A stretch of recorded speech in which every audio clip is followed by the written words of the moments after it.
Off-grid living isn't dying because of codes, taxes, or county inspectors. It's dying because of the myths people believe before they ever touch the land. Myths that sell you freedom and deliver failure. And in 2025, those myths are quietly destroying more off-grid dreams than any government ever could. And nowhere do those myths bloom faster or die harder than in Appalachia, West Virginia. A valley so still it feels like time pulled over to take a nap.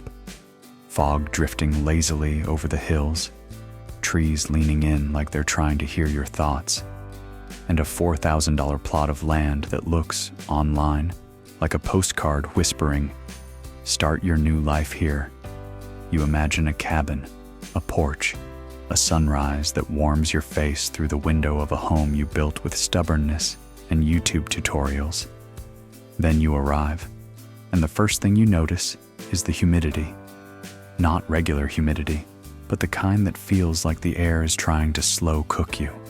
Your clothes cling, your tools sweat, your wooden boards warp into modern art installations you definitely didn't ask for. Then comes the mold.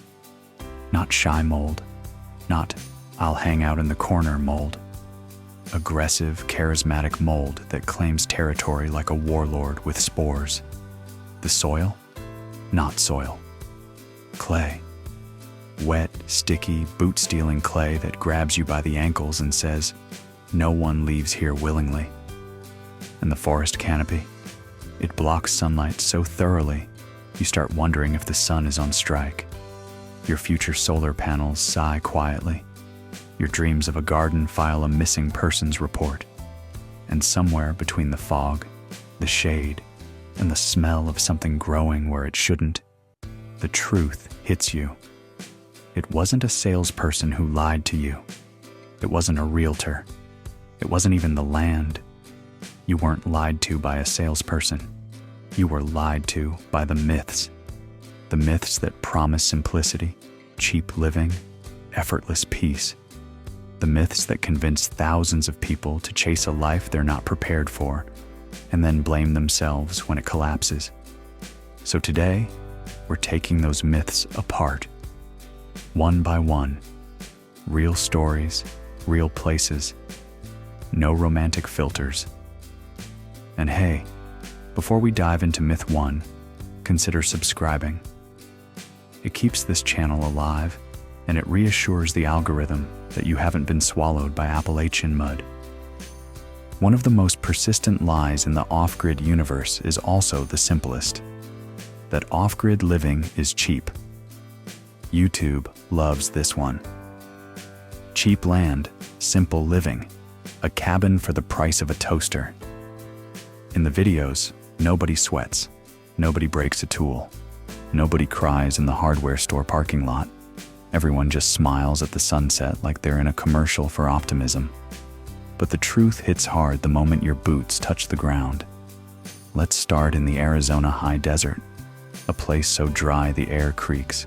You buy 2 acres for $2,500 and feel like you hacked the American dream.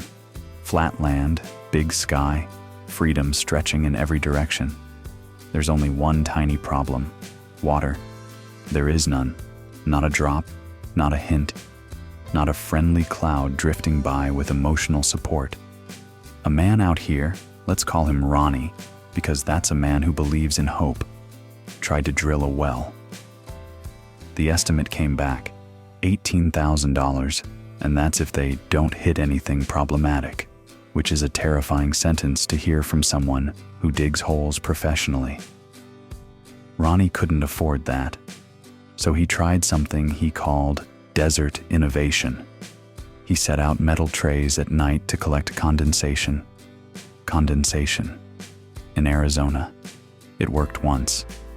He collected half a cup of water. He celebrated. The desert laughed. And the sun? It doesn't just shine here, it attacks. Ronnie's solar panels overheated so often he swears he heard them whisper, "Please, no more." But Arizona is just myth 1's opening act. Let's fly north, to northern Minnesota, the Iron Range, a place where the land is beautiful, endless, and soaking wet. A family bought a cheap cabin here, a little off-grid starter dream. They imagined campfires, snow, pine trees, the whole fantasy. But Minnesota had other plans. The septic estimate came back. It was more than the cost of the cabin itself. Why? Because their land wasn't soil. It was saturated peat, nature's wet sponge. Drain fields failed. Engineers frowned. The county sighed. The family started Googling, is composting toilet an acceptable lifestyle? Here's the truth. Cheap land is never cheap. It's bait. It's an invitation. It's the down payment on the most expensive learning curve of your life. And myth 2 is even worse, because it convinces you that nobody will notice what you build out there. This myth is adorable, truly. The idea that once you drive far enough into the woods, the county simply forgets you exist. Like you've slipped through a bureaucratic tear in reality. People imagine rural America as a free-for-all. Build what you want, park what you want, do what you want, disappear. But here's the truth. You may not see another human for weeks, but the county always sees you. Always. Let's start in rural Washington, deep forest country. Narrow logging roads. Rain so constant it feels like weather is a prank. Trees so thick they block out the sky and most of your hope. A young couple bought a tiny patch of land here. They dreamed of a small cabin. Nothing dramatic, nothing fancy. Just 4 walls, a roof, a chance to breathe. They set the first posts, then the second. Then, out of nowhere, a man emerges from the forest, not from a truck, not from a trail, literally from the trees, like a woodland cryptid in county-issued boots. His name is irrelevant. His clipboard, deeply relevant. He looks at the cabin frame, then at them, then back at the cabin. Cute structure, he says. Is your foundation permitted? They hadn't even finished the floor. They explain. He nods, writes something down, and within 48 hours the county declares the structure uninhabitable. Because in Washington, even your dreams require paperwork. But if Washington is rain-soaked bureaucracy, Maine is bureaucracy delivered by ATV. Deep in the Maine woods, one man lived 6 months without a road. Every spring, the access track flooded so badly, it turned into a temporary river. Mail couldn't get through. Packages couldn't get through. Friends definitely couldn't get through. Yet somehow, the county inspector did. One morning, he hears an engine. Not a car, not a truck.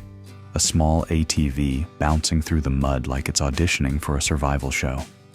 The inspector dismounts, removes his helmet, and says, "Morning. We got a report your gray water setup might be creative." Creative. The worst word a county employee can use. Turns out his drain line was 3 feet off the required angle. 3 feet. In a forest nobody visits. On land nobody sees. Accessed by a road nobody can drive. But the county found him anyway. Because here's the uncomfortable truth. In rural America, you may not see a neighbor for weeks, but the county always finds you. This is one of the most persistent off-grid myths ever invented. The idea that rain just falls into your tanks, into your barrels, into your life like a gift from the sky. But here's the twist nobody mentions. Rainwater is free. Rain isn't. And in most off-grid places, rain is about as common as reliable Wi-Fi in the woods. Which brings us to the mesas of New Mexico, a place that looks like the earth forgot to finish loading its textures. A woman bought land out here for $5,000. $5,000 for a view so wide it looks like it stretches into other universes. She arrived with a dream. Live simply. Live quietly. Live from the rain that falls on her own roof. Except, it didn't. New Mexico rain doesn't fall. It auditions, maybe once, maybe twice, then it leaves for the season. Her cistern, the big one she saved for, filled 1 or 2 times a year. 2 total. The rest of the time, she hauled water in plastic tanks on a trailer behind her truck. Miles across dirt roads that looked like they'd been drawn with a broken pencil. Not because the county banned rainwater collection, but because there wasn't any rain to collect. But New Mexico's problem is scarcity. Oklahoma's is the opposite. Out in the Oklahoma Panhandle, a man installed giant catchment tanks, huge ones. He wanted to be self-sufficient, ready for the dry spells, the dust storms, the sky that never makes up its mind. Then the county sent him a letter, not to ban anything, just to inquire why his catchment system was significantly oversized for residential needs, which is county speak for, "We noticed you're collecting a lot. Should we be worried?" As if the clouds might file a complaint. But the tanks were the least of his problems. Because Oklahoma wind doesn't just blow, it attacks. Gusts so strong they tore sections of roofing off the catchment shed, ripping pipes loose like wet spaghetti. Half his system ended up scattered across the grasslands. And that's when he realized the real truth. Rainwater isn't free. It's work. It's storage. It's infrastructure. It's a gamble against weather, wind, and county curiosity. Or as one homesteader told me, it's not that rainwater is restricted, it's that it's mythical. But rainwater myths are just the beginning. Because the next fantasy, the one that has exploded all over social media, might be even more seductive and even more misleading. Tiny homes look perfect on Instagram. Crisp wood, fairy lights, aesthetic coffee mug steam drifting into a minimalist sunrise. But the moment you move one into the real American South, the South politely responds, "Oh, sweetheart, no." Because in places like the Louisiana bayous and the Mississippi swamps, tiny homes don't behave like houses. They behave like sponges with windows. Humidity here isn't weather, it's a personality. It climbs into your walls, your insulation, your bed, your hair. It does not care that you bought cedar siding or mold-resistant drywall. It laughs at those things. Take one couple, for example. They placed their tiny home on tall piers above the Louisiana wetlands.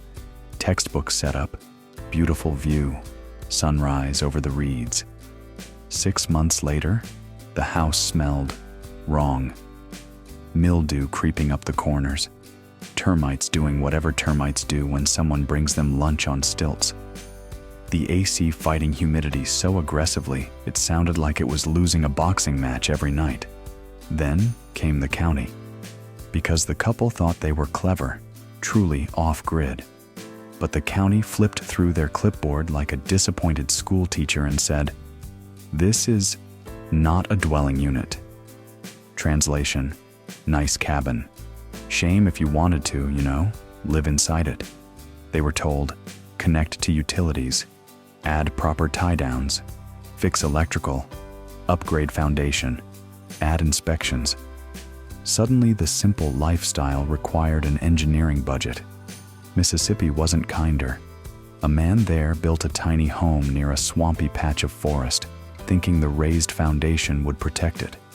It didn't protect anything. The humidity turned the subfloor into a biology experiment. Mushrooms, actual mushrooms, grew behind a wall panel. Even the county official who inspected it said, "Well, that's new." And for contrast, a quick glance at Hawaii.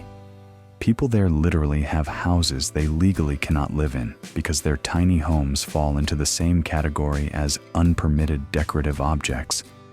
That's the universal truth. Tiny homes solve Instagram problems, not real-world ones.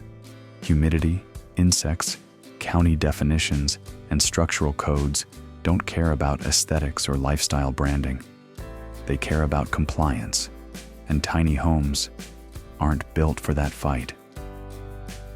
But tiny homes falling apart in the humidity aren't the only dream that collapses under real-world pressure. Because the next myth, the one almost everyone believes, is the most dangerous of all. People imagine peace, silence, birdsong drifting through the pines, a warm cup of coffee on a porch that doesn't have neighbors, noise, or nonsense. But real off-grid life, it doesn't give you peace. It gives you everything that exists in the silence once people are gone. Let's start in the Idaho mountains, where one guy moved to finally hear himself think. He bought a ridge property with no road, no power, no cell service, just trees, sky, and solitude so deep it almost echoed. For the first 2 weeks, he loved it. By week 3, he started hearing things, branches snapping at night, a low rumble around the tree line, eyes, actual glowing eyes outside the cabin. Mountain lions don't care that you came here for peace. They came here because it's their living room. Then winter arrived. The road vanished under snow. 5 months with no vehicle access. If he wanted groceries, he had to snowshoe 3 miles to a plowed road and hope the weather didn't decide to gamble with his life. And summers weren't peaceful either. Every wildfire season, he lived one lightning strike away from evacuation. He said the quiet wasn't calming. It was loud, because every sound meant danger. But Idaho isn't alone. Cross the country into the deep hollers of Appalachia, and peace has a different flavor. A retired couple moved into what they thought was a quiet valley. Cheap land, pretty creek, plenty of space. What they didn't know was that the pretty creek turned into a brown, angry river every time it rained hard. Their cabin flooded twice in 1 year, not catastrophically, just enough to make everything damp, warped, and growing things that do not belong on wood. The nearest neighbor was a mile away. The nearest cell service was on a ridge you had to hike to.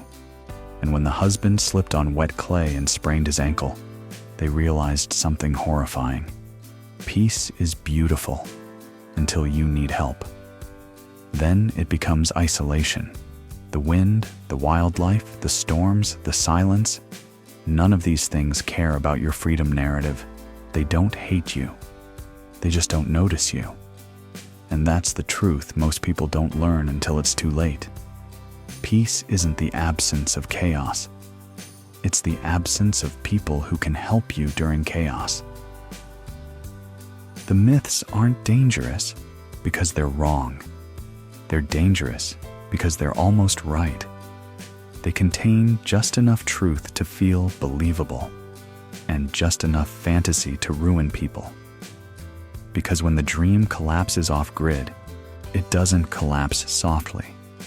It falls like a roof beam, heavy, sudden, and right on top of your finances, your health, and your sense of identity.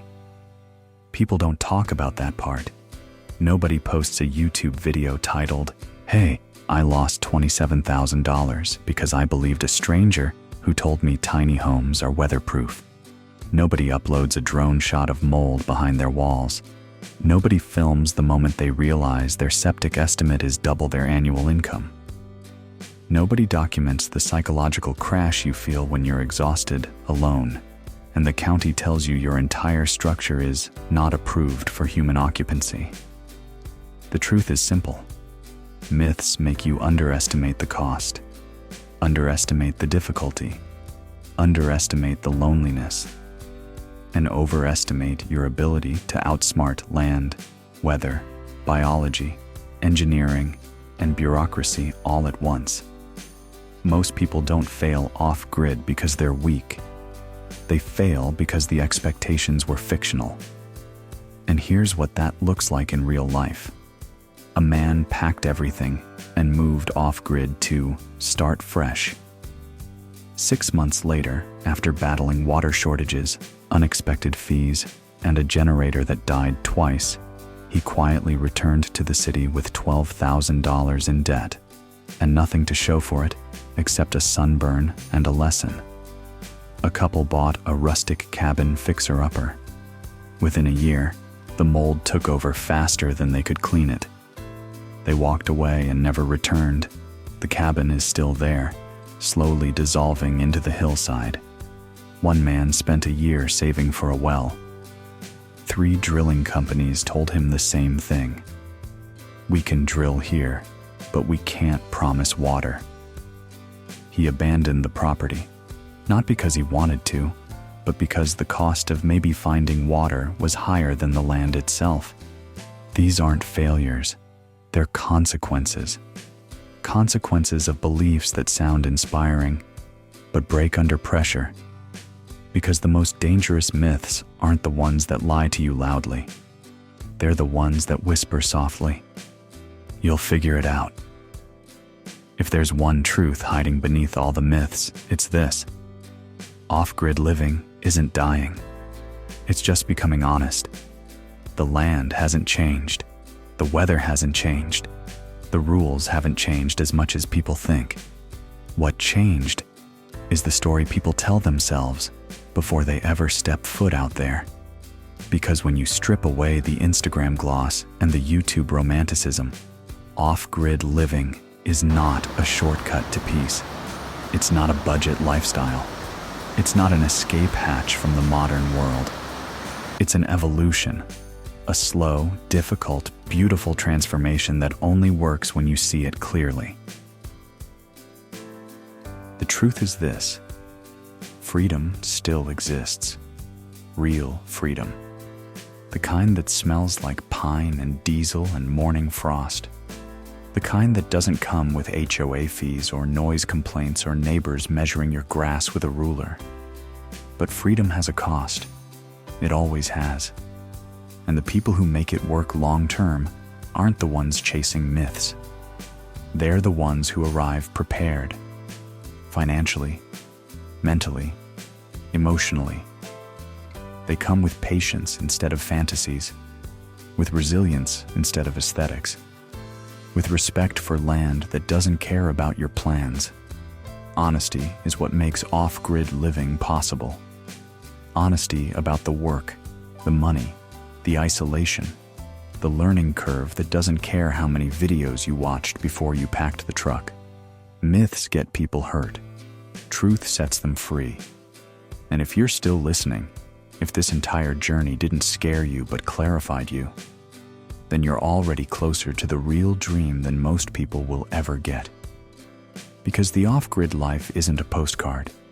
It's a commitment, a conversation with nature, a long road full of hard days, breathtaking mornings, and the kind of silence that teaches you more about yourself than any city ever could.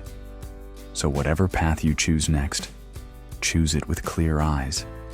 And until next time, stay curious, stay stubborn, and stay free.